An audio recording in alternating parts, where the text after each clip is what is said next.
What's up champions? Welcome back to Grand Cat और आज हम पढ़ने वाले हैं फिगर्स ऑफ स्पीच। आप जैसे भी उन्हें कहना चाहते हो, वैसे हम तो कहते हैं पोएटिक डिवाइसेस या literary devices, you know, just English honest things. But इस वीडियो में आपकी सारी डाउट्स क्लियर हो जाएंगी। सबसे ज्यादा जल्दी आपको ये कॉन्सेप्ट पढ़ाया जाएगा here at Grand Cat. If you like this concept, don't forget to like this video and also subscribe to our channel और अपने दोस्तों का भी भला कर दो उन्हें शेयर करके। Okay, moving straight forward. Alliteration क्या होती है? एलिटरेशन होती है the repetition of initial sounds in neighbouring words. अब आप सोच रहे हो कि साउंड्स क्यों और इनिशियल क्यों?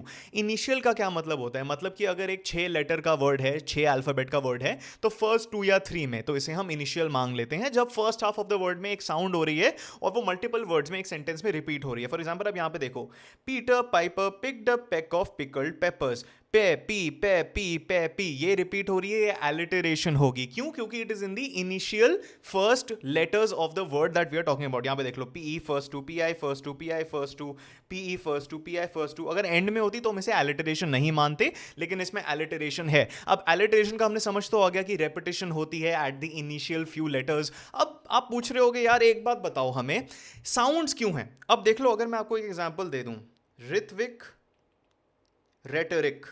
आप सोचते होगे यार ये भी एलिटरेशन है। नहीं, क्योंकि even though it is beginning with R and R, दोनों वर्ड्स आर से शुरू हो रहे हैं, इनकी जो साउंड है वो अलग है। एक में री है, एक में र है, तो these are not the same sound, तो इसमें एलिटरेशन नहीं होती। I hope you understand that. अब एसोनेंस क्या होती है? Repetition of vowel sounds in the nearby words. इसका मतलब है it doesn't have to be in the initial ones. और एसोनेंस मैं आपको बता दूं, सीयूईटी में पूछी ही नहीं जाती, बट आप फिर भी ये नॉलेज ले लो। कई लोगों को लगता है कम नॉलेज मिल रही है, तो हम ये इंक्लूड कर रहे हैं। आपको ज्यादातर एलिटरेशन नहीं देखिएगी। एसोनेंस क्या होता है कि वाल साउंड्स हैं, जैसे A I, not artificial intelligence, the sound I, rain, pain, Spain. अब इसमें ए वाली जो साउंड आती है आपको, ए आई वाली, वे वाल साउंड्स हैं, बिकॉज ऑब्वियसली ए भी वाल है और आई भी वाल है। ए I E O you Waals होते हैं। अगर आपको नहीं पता, मैं आपको बता देता हूं, A I E O U are termed as vowels. ठीक है, तो जब भी इनसे रिलेटेड एक साउंड आती है नियर बाय वर्ड्स, जरूरी नहीं है कि वो इनिशियल फ्यू लेटर्स में हो, क्योंकि वो सिर्फ एलिटरेशन में होती है, तो उसे हम कहते हैं एसोनेंस। जैसे rain in Spain falls mainly on the plain, तो उसमें ए की साउंड रिपीट हो रही है। It sounds funny to say, but that's what it is. ठीक है,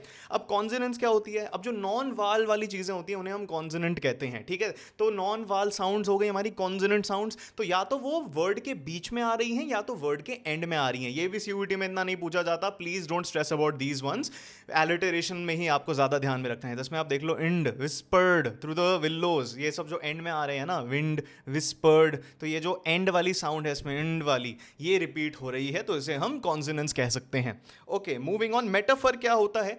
मेटाफर बेसिकली एक कंपैरिजन होता है, एक फिगरेटिव कंपैरिजन, एक कंपैरिजन होता है मेटाफर। ठीक है, मेटाफर कंपैरिजन कैसे होता है? Without the usage of like और एज। जब लाइक और एज की यूसेज होती है सेंटेंस में और आपको पूछा जाए सीयूईटी में कि बताओ इसमें कौन सा पोएटिक डिवाइस है, फिगर ऑफ स्पीच है, आंख बंद करके उसमें सिमिली लिखाना। ठीक है, her laughter was music to his ears, इसमें लाइक और एज यूज नहीं हो रहा, लेकिन कंपैरिजन हो रहा है। किसी के लाफ्टर को म्यूजिक से कंपेयर करा जा रहा है और उसकी वजह से without the usage of like और as it becomes a metaphor. Simple way to remember metaphor is जब कंपैरिजन ड्रॉ कर गया हो लेकिन उसमें लाइक और एज यूज नहीं किया गया है। अब हमें सिमिली समझ लेते हैं। सिमिली में भी कंपैरिजन होता है, लेकिन कंपैरिजन डायरेक्टली होता है यूजिंग लाइक और as. She was as busy as a bee, he was as handsome as a silver fox. तो इसमें एज या लाइक की यूसेज हो रही है, तो वो सिमिली होगा। अगर सीयूईटी इंग्लिश में कुछ भी लाइक और एज दिखता है और उसमें आपको पूछ रहे हैं कौन सा पोएटिक डिवाइस है, इसको मार्क करके आ जाना। अब पर्सोनिफिकेशन क्या होती है? जब हम ह्यूमन ट्रेट्स किसी नॉन ह्यूमन चीज को दे देते हैं। फॉर एग्जाम्पल, आपने बोल दिया कि एक पेन है, ठीक है, एक पेन नाच रहा है, या फिर the stars danced playfully in the moonlit sky. अब स्टार्स आर नॉट ह्यूमन, लेकिन डांस एक ह्यूमन चीज है। As far as I know सिर्फ ह्यूमन बीइंग्स ही करते हैं, तो ये एक ह्यूमन क्वालिटी है। For example, if you say my pencil starts to sing, pencil can't sing, a human can sing, so that is personification. जब आप कोई ह्यूमन क्वालिटी एक नॉन ह्यूमन चीज को दे देते हो, like the water bottle proposed to the jug of copper, like it can't propose, this is a human thing, relationships में आना, मैरिजेस करना, so that is a human quality जो हम कह रहे हैं। हाइपरबोली, अगर मैं आपको बोलूं, oh my God your English skills are as good as King Charles, ठीक है, और if I say something like, yeah man, I am so sad, I might have 1,000 frowns, या फिर मैं आपको बोलूँ, I liked the meal so much, I would have paid $1 million for it, तो हम एग्जैजरेट करके जब चीज़ बोलते हैं, थोड़ा बढ़ा चढ़ा के बोल देते हैं। जैसे आपको कई लोग बोलते हैं ना कि अगर मेरे नंबर कम आए तो घर वाले मुझे मार देंगे, लेकिन ये हम एक वे होता है हमारा बोलने का, ताकि हम चीज़ों को थोड़ा एग्जैजरेट कर पाएं, जो हमारी बातें सुन रहे हैं उसे थोड़ा ड्रामेटाइज करके बोल दें। तो जब भी आपको ऐसी चीज़ आए ना जिसमें छोटी सी चीज़ है और एंड में कुछ एग्जैजरेशन दे दिया, जैसे millions of times, thousands of times, तो वो होता है हाइपरबली, मतलब बड़ा चढ़ाने वाली बातें, ठीक है, जो लिटरली हम ले नहीं सकते। You obviously can't tell someone something a million times, तो इसका एग्जांपल हो गया I have told you a million times. Okay, onomatopoeia. अब ओनोमैटोपेया क्या होता है, या फिर onomatopoeia however you want to pronounce it.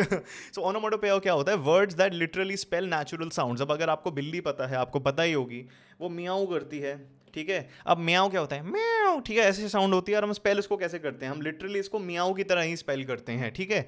बस की बात कर लो, जब एक बी बज करती है तो उसकी साउंड कैसी होती है, बज, ठीक है। अगर कोई कैट हिस कर रही है, स्नेक हिस कर रहा है, तो उसकी साउंड एक्चुअली में हिस वाली होती है। लेकिन अगर मैं बार्क की बात करूं, then bark does not sound like a dog barking, वो अलग है। तो ओनोमैटोपेया वो वाले शब्द होते हैं जो नेचुरल साउंड को वैसे ही स्पेल कर देते हैं। अगर साउंड मियाऊ है तो स्पेलिंग भी मियाऊ हो रहा है, बज है तो बज हो रहा है, क्रैक, ऐसे ऐसी ऐसी चीजें ओनोमैटोपेया हो जाती हैं, words that literally spell sounds, ठीक है।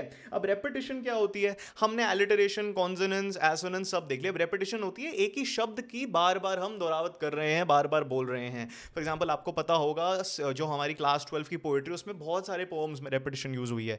मैं कुछ एम्फेसाइज करके बोल रहा हूँ, please please please study from XYZ book, please please please do English मॉक्स, please please please make sure कि आप ये रिवाइज करके जाओ। अब मेरे को एक ही बार बोलने की जरूरत है, बट प्लीज प्लीज प्लीज बोल के आपकी ध्यान शायद मेरी बातों से टुवर्ड्स ज्यादा आ रहा है, बिकॉज मैं बार बार एम्फेसिस दे रहा हूं।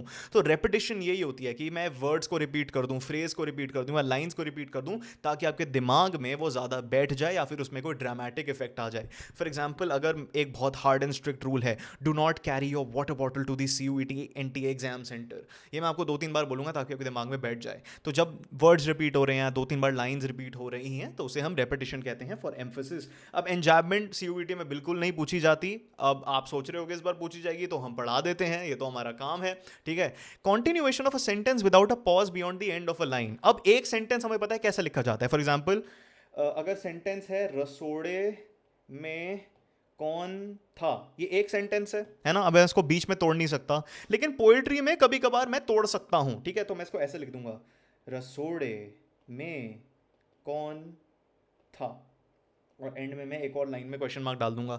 अब जब आप पढ़ रहे होगे तो ऐसे पढ़ोगे, रसोड़े में कौन था। वेराज अगर वो नॉर्मल लाइन होती तो ऐसे होती, रसोड़े में कौन था। लेकिन अगर आप रसोड़े में कौन था ऐसे पढ़ोगे तो आपको वो ड्रामेटिक इफेक्ट आएगा। तो जब हम एक सेंटेंस को कंटिन्यू करते हैं without a pause beyond the end of a line, when we are breaking down lines, we are adding line breaks for positive effect, ठीक है। पॉजिटिव और नेगेटिव और ड्रामेटिक इफेक्ट, कोई भी इफेक्ट हो सकता है, उसे हम एंजॉयमेंट कहते हैं। आप बेसिकली ज्यादा टेक्निकल नॉलेज में मत जाओ इस पॉइंट पे, just remember it is called line breaking. Example, I wondered lonely as a cloud that floats on high over vales and hills, ठीक है। तो इसमें क्या है, as a cloud that floats, ये सारी एक ही सेंटेंस है, लेकिन हमने बीच में तोड़ दिया because we want to emphasise that he is not only lonely but he is floating on high over vales and hills, ठीक है। तो ये हो गया वेरी इजी, CUET में नहीं पूछा जाता। इमेजरी सबसे ज्यादा कंफ्यूजिंग होती है, लेकिन इमेजरी कुछ नहीं होती, डिस्क्रिप्टिव लैंग्वेज होती है to create sensory experiences. Sense आपको पता है क्या होती है, सुनने की सेंस होती है, स्मेल करने की सेंस होती है, देखने की सेंस होती है। अब या तो मैं कह सकता हूं the rose you gave me was beautiful, या फिर मैं कह सकता हूं the rose you gave me was so red it looked like a tomato that I smelled as if butter chicken was being cooked, but it was even more pleasurable to me and it was a flabbergasting scent। जब मैं एक simple भाषा को ऐसे describe कर रहा हूँ कि आपके दिमाग में या तो भूख पैदा हो रही है या तो आप सूंघ पा रहे हो literally what I am saying because of the sensory detail I am adding to it, तो उसे हम कहते हैं इमेजरी। जब आपने इतनी चीज़ को इतनी डिटेल में डिस्क्राइब करा है कि आदमी जो पढ़ रहा है उसके अंदर ये सेंसेस इवोक हो रहे हैं, ठीक है। The aroma of freshly brood coffee filled the air. अब इसमें सिर्फ लिखा होता कॉफी बहुत अच्छी थी, कॉफी स्मेल्ड नाइस, इसमें कोई इमेजरी नहीं है, बट मैंने अरोमा यूज किया which is a good smell of freshly brood, मैंने एम्फेसिस दिया कि वो अभी ब्रू हुई है, फिल्ड द एयर, तो आप इमेजिन कर पा रहे हो। तो symbolism, using symbols to represent ideas of qualities, ठीक है, और qualities. For example, dove is a symbol of peace. जो हमारा तिरंगा है उसमें आपको पता होगा saffron, white and green mean different things, तो दे आर नॉट लिटरल, उन्हें उधर रखा गया है because they represent something bigger than the colours, ठीक है। हमारे जो नेशनल एम्बलेम्स हैं they also represent something bigger than the emblem itself. तो सिंबलिज्म होता है रिप्रेजेंटेशन। अब हम डफ को देख के बोलते हैं it's a symbol of piece, ठीक है। तो दैट्स अ गुड एग्जांपल, जब भी कोई चीज किसी चीज को सिंबलाइज करती है। फॉर एग्जांपल मैंने आपको एक ट्रॉफी दे दी for becoming a grand arcade champion, उसमें मैंने लिख दिया नंबर 1, ठीक है। तो that represents the fact that you won, it represents the fact that you were dedicated, okay. Very basic example, ये भी ज्यादा पूछा नहीं जाता बट हाँ पूछा जा सकता है। Irony might be asked, little chances but हो सकता है। A contrast between expectation and reality, for example the fire station burn down. अब ऐसा हो नहीं सकता, मतलब आप हो तो सकता है, it's not an oxymoron. Oxymoron is something like pretty अगली, मतलब दो चीजें जो एक साथ जाती नहीं हैं। Fire station burn down is ironic because at the end of the day fire station can be burn down, it's not oxymoron. Irony में क्या होता है, the fire station burn down. Oxymoron में क्या होता है, ऐसी चीजें होती हैं जो हो ही नहीं सकती। For example pretty ugly, nobody can be pretty and ugly at the same time but we still have that as a phrase, okay. The fire station burn down, अब fire station can burn down but it is ironic कि एक ऐसी station which is responsible for closing down fires and eliminating fires all across the city, वो खुद जाके जल रही है। और for example colour blind painter, मतलब एक कलर ब्लाइंड पेंटर हो सकता है लेकिन इट इज आयरॉनिक कि एक इंसान जो खुद कलर नहीं देख सकता वो लोगों के घर को पेंट कर रहा है डिफरेंट डिफरेंट कलर्स में, तो वो आयरनी होती है। ऑक्सीमोरॉन क्या होता है, ऑक्सीमोरॉन और आयरनी डिफरेंस होती है बेटा इन दोनों में। ऑक्सीमोरॉन में क्या हो गया, bitter sweet, things can't be bitter and sweet at the same time, but हम फिर भी ये कह देते हैं। डेफनिंग साइलेंस, ठीक है। डेफनिंग हम किस चीज के लिए यूज करते हैं टेक्निकली, जो चीज बहुत ज्यादा लाउड है आपको वो बहरी कर रही है, लेकिन डेफनिंग साइलेंस ये एम्फोसिस दे रहा है कि इतना ज्यादा साइलेंस है कि वो silence despite not being noisy is making you deaf और is trying to create a deafening effect. Pretty ugly मैंने आपको बता दिया। तो ये ऑक्सीमोरॉन चीजें होती हैं जो बिल्कुल हो ही नहीं सकती लेकिन हम फिर भी उसे as a way of language communicate कर देते हैं। आयरनी में ऐसी चीजें होती हैं जो पॉसिबल हैं, वो रियल लाइफ सिचुएशंस हैं, whereas oxymorons are usually just phrases that we use in everyday language like pretty ugly, bittersweet, okay.